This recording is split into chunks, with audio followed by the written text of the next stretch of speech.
Good morning, everyone. How are you? I hope you are fine. Today we are reading chapter number 13, जहाँ पहिया है. कौन सा chapter पढ़ रहे हैं? जहाँ पहिया है. पुडुकोट्टई, तमिलनाडु की एक जगह है पुडुकोट्टई. साइकिल चलाना एक सामाजिक आंदोलन है. कुछ अजीब सी बात है न? लेकिन चौंकने की बात नहीं है. पुडुकोट्टई जिले की हजारों नव साक्षर ग्रामीण महिलाओं के लिए अब यह अब आम बात है. अपने पिछड़ेपन पर लात मारने, अपना विरोध व्यक्त करने और उन जंजीरों को तोड़ने का जिनमें वे जकड़े हुए हैं, कोई न कोई तरीका लोग निकाल ही लेते हैं. कभी कभी ये तरीके अजीबोगरीब होते हैं. भारत के सर्वाधिक गरीब जिलों में से एक है पुडुकोट्टई. पिछले दिनों यहाँ की ग्रामीण महिलाओं ने अपनी स्वाधीनता, आज़ादी और गतिशीलता को अभिव्यक्त करने के लिए प्रतीक के रूप में साइकिल को चुना. जो पुडुकोट्टई एक तमिलनाडु की एक जगह है. वहाँ पर एक जिला है जो बहुत गरीब जिलों में से एक है. उसमें जो गांव की जो महिलाएं हैं, जो लेडीज हैं, वो स्वाधीनता यानी कि अपनी आज़ादी, अपने को आज़ाद करने के लिए और आगे बढ़ाने के लिए, उनको व्यक्त करने के लिए उन्होंने प्रतीक के रूप में किसको चुना? साइकिल को चुना. उनमें से अधिकांश नव साक्षर थी, यानी जिन्होंने अभी अभी अपनी साक्षरता ग्रहण की थी. अगर हम 10 वर्ष से कम उम्र की लड़कियों को अलग कर दें तो उसका अर्थ यह होगा कि यहाँ ग्रामीण महिलाओं के 1/4 हिस्से ने साइकिल चलाना सीख लिया है. और इन महिलाओं में से 70,000 से भी अधिक महिलाओं ने प्रदर्शन एवं प्रतियोगिता जैसे सार्वजनिक कार्यक्रमों में बड़े गर्व के साथ अपने नए कौशल का प्रदर्शन किया. और अभी भी उनमें साइकिल चलाने की इच्छा जारी है. वहाँ इसके लिए कई प्रशिक्षण शिविर चल रहे हैं. किसके लिए? साइकिल चलाने के लिए. क्योंकि वहाँ पर लेडीज जो है, उन्होंने अपनी गतिविधियों के द्वारा और साइकिल चलाने से लेकर अपनी विद्या, जो अपनी अभिव्यक्ति है, उनको जाहिर किया कि वो भी स्वतंत्र होना चाहती है. इसके लिए उनके लिए कई प्रतियोगिता हुई. और यहाँ पर कुछ है, अब प्रशिक्षण शिविर भी चल रहे हैं, यानी कि एजुकेशन भी उसके ऊपर चल रही है. ग्रामीण पुडुकोट्टई के मुख्य इलाकों में अत्यंत रूढ़िवादी पृष्ठभूमि से आई युवा मुस्लिम लड़कियां सड़कों से अपनी साइकिलों पर जाती हुई दिखाई देती है. जमीला बीबी नामक एक युवती ने, जिसे साइकिल चलाना शुरू किया है, मुझसे कहा, यह मेरा अधिकार है. अब हम कहीं भी जा सकती हैं. अब हमें बस का इंतजार नहीं करना पड़ता. मुझे पता है कि जब मैंने साइकिल चलाना शुरू किया था तो लोग फबितियां कसते थे, यानी इसका विरोध करते थे, मजाक उड़ाते थे, लेकिन मैंने उस पर कोई ध्यान नहीं दिया.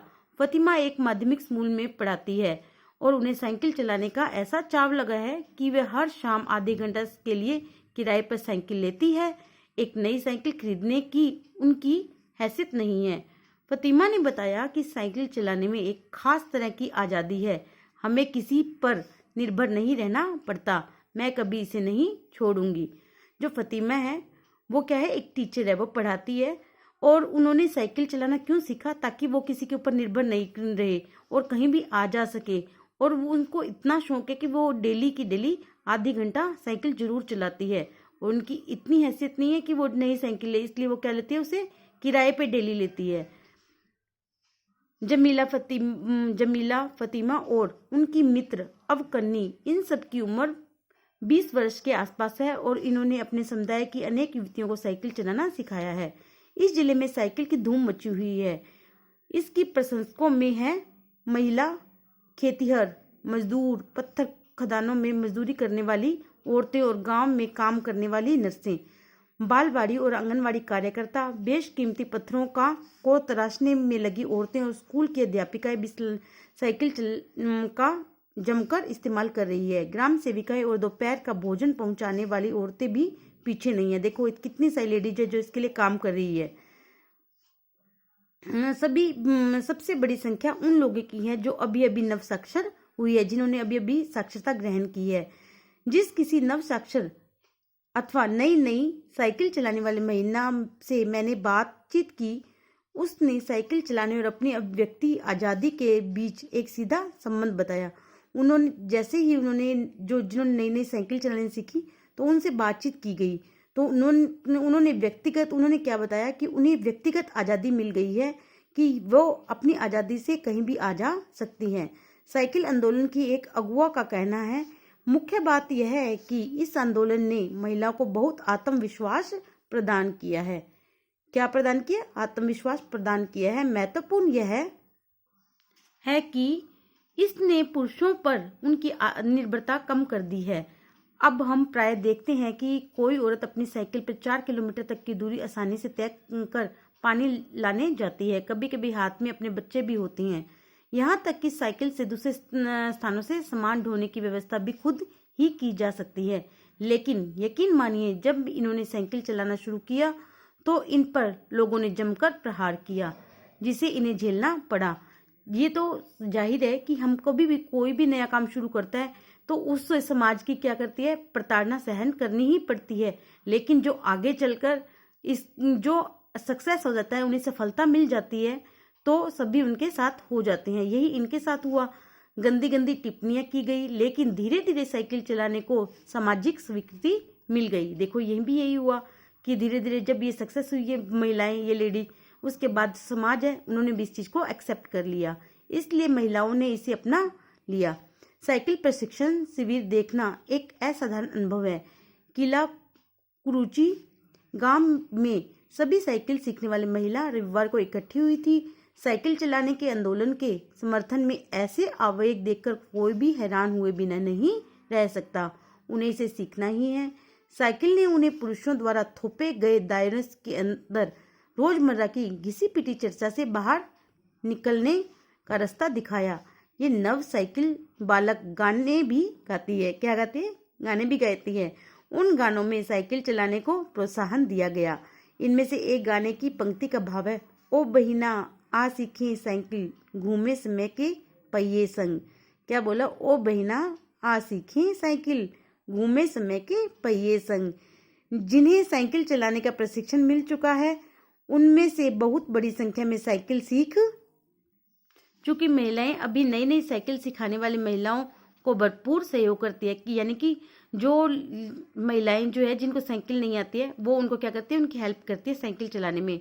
उनमें यहाँ न केवल सीखने सिखाने की इच्छा दिखाई देती है, बल्कि उनके बीच यह भी उत्साह देता है कि सभी महिलाओं को साइकिल चलाना सीखना चाहिए।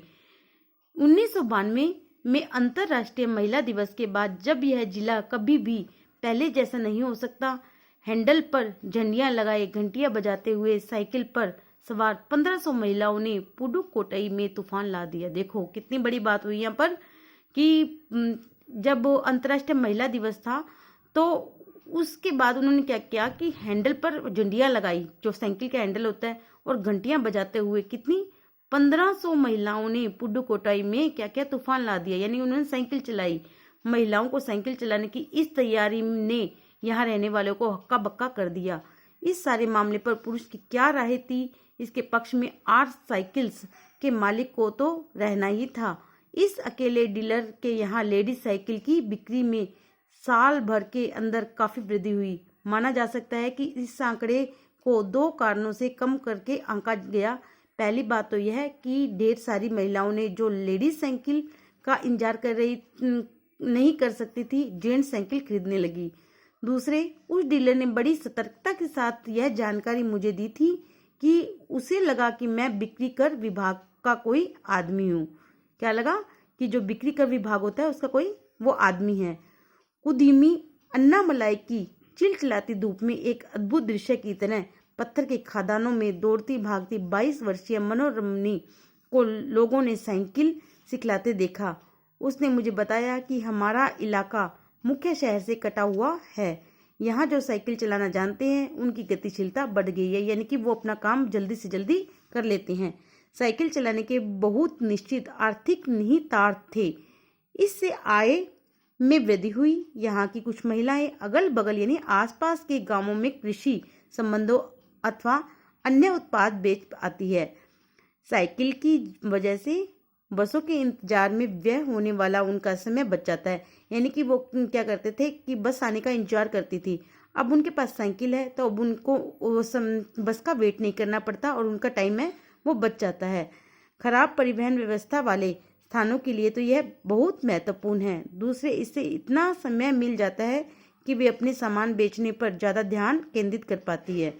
तीसरे, इससे ये और अधिक इलाकों में जा पाती है, यानी कि जो लेडीज है इधर उधर सामान बेचती है तो वो क्या करते हैं कि उनको एक तो जो है परिवहन व्यवस्था यानी बस वगैरह का इंतजार नहीं करना पड़ता, दूसरा उनको समय मिल पाता है और वो अपना सामान बेचने में ज़्यादा ध्यान दे पाती है और वो एक से ज़्यादा स्थानों पर जा पाती है क्योंकि उनका टाइम बच जाता है, तो वो ज़्यादा स्थानों पर इस पर जाके और अपना सामान है वो सेल कर सकती है। अंतिम बात यह है कि अगर आप चाहे तो इससे आराम करने का काफ़ी समय मिल जाता है।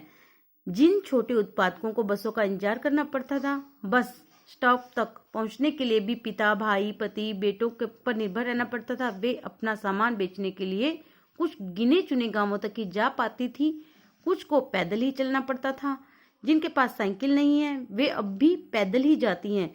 फिर उन्हें बच्चों की देखभाल के लिए या पीने का पानी लाने जैसे घरेलू कामों के लिए भी जल्दी ही भागकर घर पहुंचना पड़ता था। अब जिसके पास साइकिल है वे सारा काम बिना किसी दिक्कत के कर लेती हैं। इसका अर्थ यह हुआ कि अब आप किसी सुनसान रास्ते पर भी देख सकते हैं कि कोई युवा माँ साइकिल पर अपने बच्चे को बिठाए पीछे कैरियर पर सामान लादे चली जा रही है। वह अपने साथ पानी से भरे 2 या 3 बर्तन लिए अपने घर या काम पर जाती देखी जा सकती है। ये क्या हो कि जिस साइकिल जिसके पास है वो तो अपना काम सभी कर पा रही है, लेकिन जिनके पास साइकिल नहीं है तो उनको अभी भी क्या हुआ, अभी भी परेशानी का सामना करना पड़ रहा था। अन्य पहलुओं से ज्यादा आर्थिक पहलू पर भी बल देना गलत होगा। साइकिल प्रशिक्षण से महिलाओं के अंदर आत्म सम्मान की भावना पैदा हुई है, यह बहुत महत्वपूर्ण है। फातिमा का कहना है कि बेशक यह मामला केवल आर्थिक नहीं है। फातिमा ने यह बात इस तरह कही जिससे मुझे लगा कि मैं कितनी मूर्खतापूर्ण ढंग से सोच रहा था। उसने आगे कहा, साइकिल चलाने में मेरी कौन सी कमाई होती है, मैं तो पैसे ही गंवाती हूँ। मेरे पास इतने पैसे नहीं है कि मैं साइकिल खरीद सकूं, लेकिन हर शाम मैं किराए पर साइकिल लेती हूँ ताकि मैं आज़ादी और खुशहाली का अनुभव कर सकूं। पुडुकोट्टई पहुंचने से पहले मैंने इस विनम्र सवारी के बारे में कभी इस तरह सोचा ही नहीं था। मैंने कभी साइकिल को आज़ादी का प्रतीक समझा ही नहीं था। एक महिला ने बताया, लोगों के लिए ये समझना बड़ा कठिन है कि ग्रामीण महिलाओं के लिए यह कितनी बड़ी बात है। उनके लिए तो यह हवाई जहाज उड़ाने जैसी बड़ी उपलब्धि है। लोग इस पर हंस सकते हैं, लेकिन केवल यहाँ की औरत ही समझ सकती है कि उनके लिए कितना महत्वपूर्ण है। जो पुरुष इसका विरोध करते हैं वे जाए और टहले, क्योंकि जब साइकिल चलाने की बात आती है तो वे महिलाओं की बराबरी नहीं कर ही नहीं सकते। ये किसने लिखा है? पी साईनाथन ने।